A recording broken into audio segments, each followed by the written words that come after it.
Hello and welcome to Four Quick Cues Book Talk with Enfys. This is the live interview chat show where I ask pagan authors 4 quick questions determined by a roll of the dice. If you have any questions for our guest today, please feel free to pop them in the comments and we will circle around to them at the end. I'm your host, Enfys Book of MajorArqueerna.com, and joining me today is Tomás Prower, who is the award-winning author of books on multicultural magic and mysticism, including queer magic, warrior magic, La Santa Muerte, and morbid magic.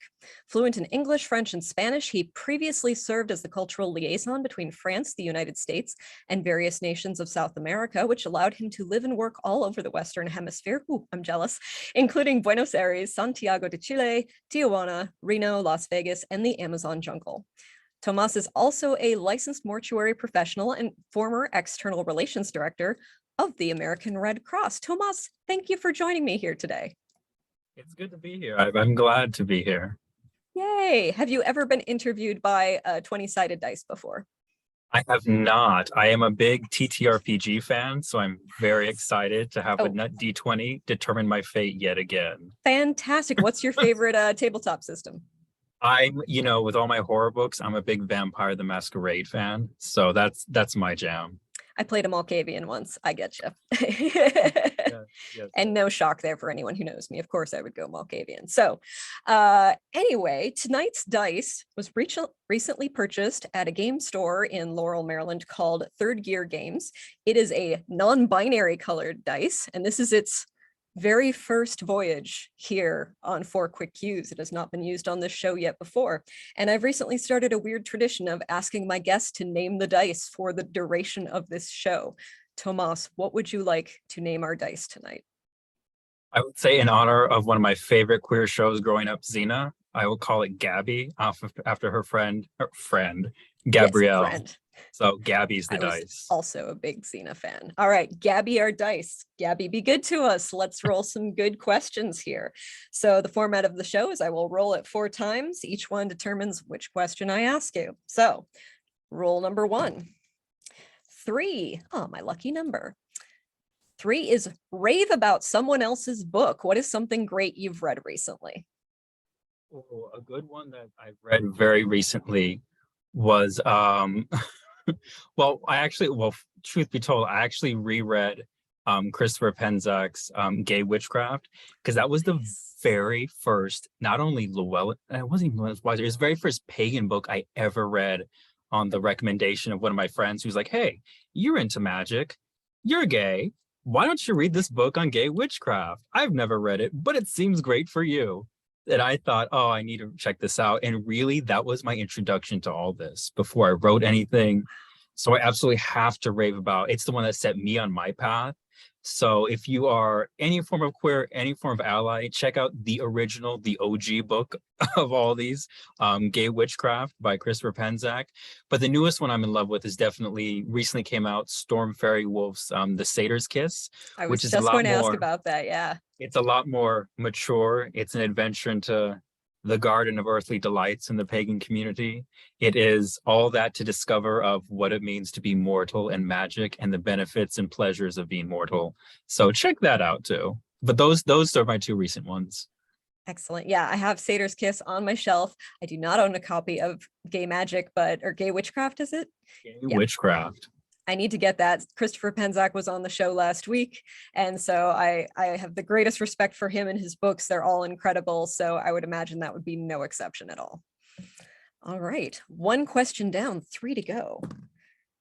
Gabby decides it is 7. What is something you wish other magical or pagan authors would do less?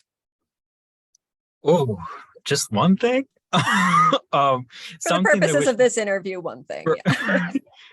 One thing that I wish that they would do less of, I would say, I don't want to say patronize the audience, but I would say, because it's a weird situation being published in it, because I would say make sure that you give the audience more than what they expect, because a lot of times with a lot of one-on-one books, a lot of things can seem very much the same. And it is the nature of the beast to appeal to the mass audiences, get the most sales. So I completely understand that. I wish there was a little bit more, not rebelliousness, but just a little bit more oomph in the one-on-one books, a little bit more daring.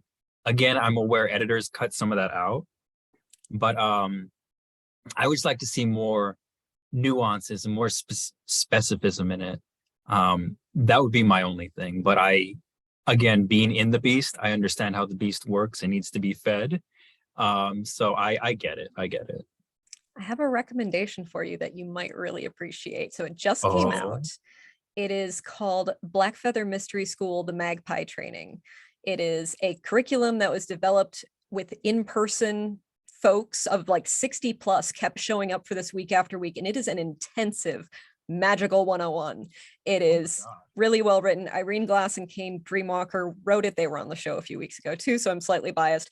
But in terms of like a 101 witchcraft that really challenges people, that's one I highly recommend. I really enjoyed it. I need to check that out. It might just be me, but I like to be challenged. I like it when someone confronts me and it's like, is this really true? How do you know? I have these, facts that are different. I'm like, let me check that out. So I definitely remind me later afterwards, send it to me and Sure, I'll check that out. absolutely.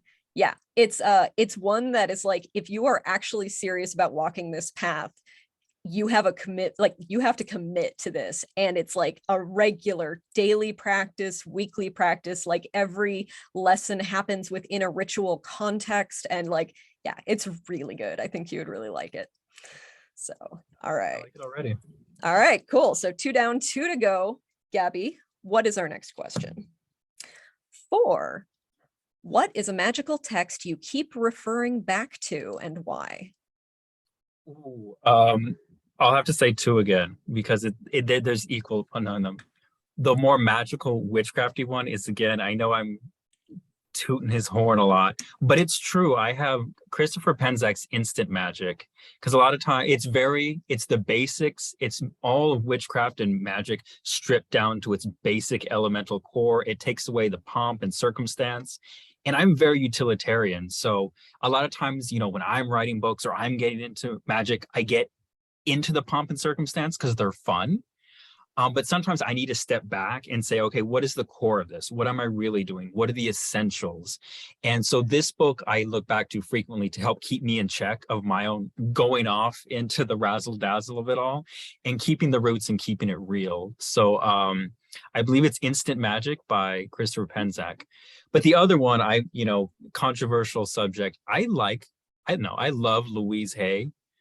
So her You Can Heal Your Life book, the little one of the metaphysical causes to different things going on in your life. I check that regularly if I have something going on. I check it.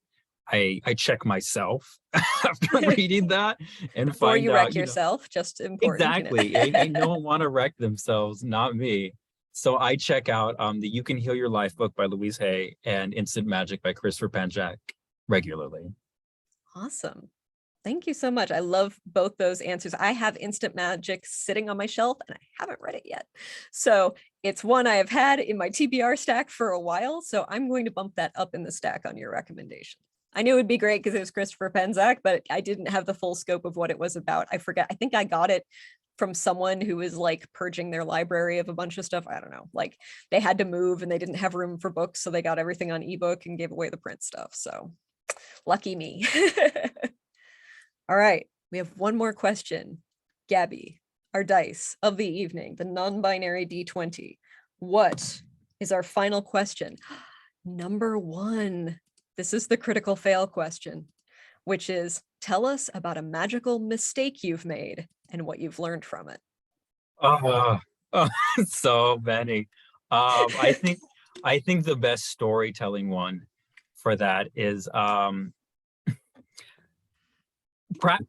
practical wise. The one that I did was that when I first started getting into candle magic, I used this glass candle holder that shattered. And I thought, oh no, like, did this candle go wrong? What's happening?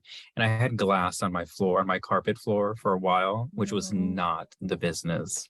But I don't, so that was a big mistake that I learned from. The other critical fail, more the magical side, is that, and I don't know how this is going to sound, if it's too trite or not. But the thing is that I got exactly what I wanted. And it turned out that it's not what I should have needed. There was something I was really, lusting after in the world, and I was really wanting this to happen and be a part of my life. And I was getting sick, as we all do. I was getting red flags and signals like, maybe you shouldn't, Tomás. Maybe you shouldn't. Mm. And then there I was like, no, universe, I know better than the entire universe. I want this. I'm going to make this happen. But what I learned is that a lot of what you need and what you want are different. Unanswered prayers are sometimes the best prayers, and they come through for you.